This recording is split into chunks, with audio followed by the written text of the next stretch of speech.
Let's talk here. Let's talk about where the federal government landed on this ceasefire motion. Now, of course, as I pointed out last night, the full text of the ceasefire message does say that the hostages have to be released. However, it does not say that Hamas has to relinquish control as the governing body of Gaza, none of that whatsoever. But as you know, the reaction has been quite firm. Julian Leeser, a Jewish man, but a federal MP, said this a bit earlier about the government's decision. A ceasefire only legitimises Hamas. A ceasefire only gives Hamas time in order to increase its activities in Gaza. What we want to see is Hamas moved out of Gaza. The only way to do that is to allow Israel to get on with its operations. Michael, it feels like they're not playing 4D chess here. They're playing checkers, and they're playing checkers with the left wing of their own party.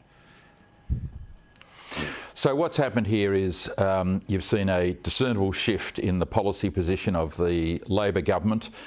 Bob Hawke would be turning in his grave if he was observing these events. He would be absolutely appalled at what Wong is doing with Albanese. This is a hard left, extreme left Labor government deserting Israel, calling for a ceasefire. For what purpose? OK, medical aid comes in. We've had that. We've actually had a few ceasefires, as we know, in the last week or so.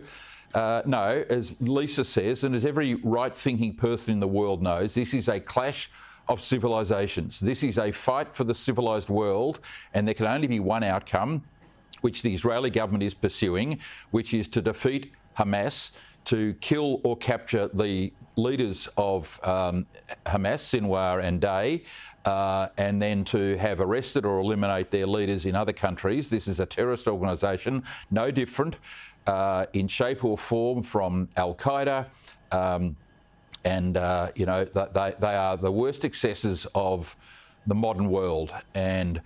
But typically, of course, in the West, the soft belly of the West can last about 3 weeks, and then they get tired. So we support Ukraine, and then unfortunately Trump, he's decided, no, he's a bit bored with that. Now he wants to move on to something else. The concentration span of the West for hard decisions is a very short one, and thank goodness for Netanyahu and the Israeli government.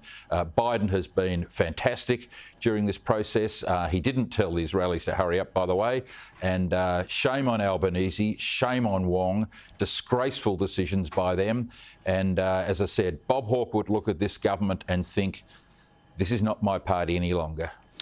Stephen, I mentioned this last night, and I know it'll go down like a lead balloon with some, but still, this is not a comment on the people who served our country, but it is a comment on where our country has been and where our governments have been for the past 20 years. In Iraq and Afghanistan, the best part of 300,000 civilians were killed over a 20-year period. There was no such movement or change in posture from the Australian government.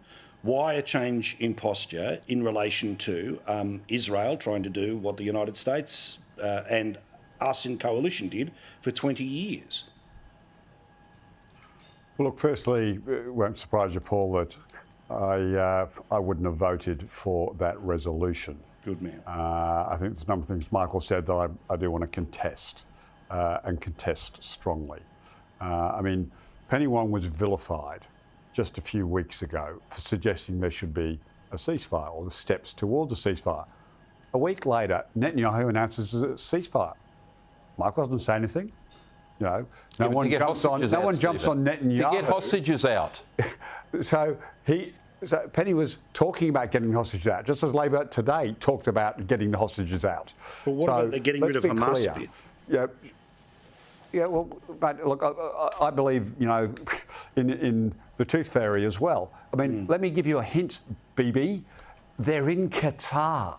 Yes, good Go point. get them. Yeah. I mean, let's be very clear. There is no serious senior leaders of Hamas left in Gaza, unless they're incredibly stupid. And they're not. They're quite clever people. They're hiding in Qatar. So you want to get them, you want to hunt them down, and I'm all for that. Go get them in Qatar.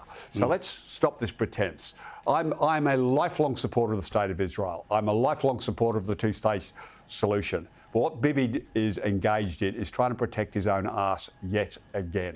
He has completely stuffed this up. He knows he is gone. He is gone once the conflict is over. 100%. So he makes some nonsensical statement like, we want to eradicate Hamas. It took the combined might of the Western world 10 years to track down Osama bin Laden, who was living in plain sight in Pakistan. This idea that I'm going to keep going until we've wiped them out. Now, I'm all for wiping them out and making them pay for what they did on the 7th. That was barbaric and disgusting.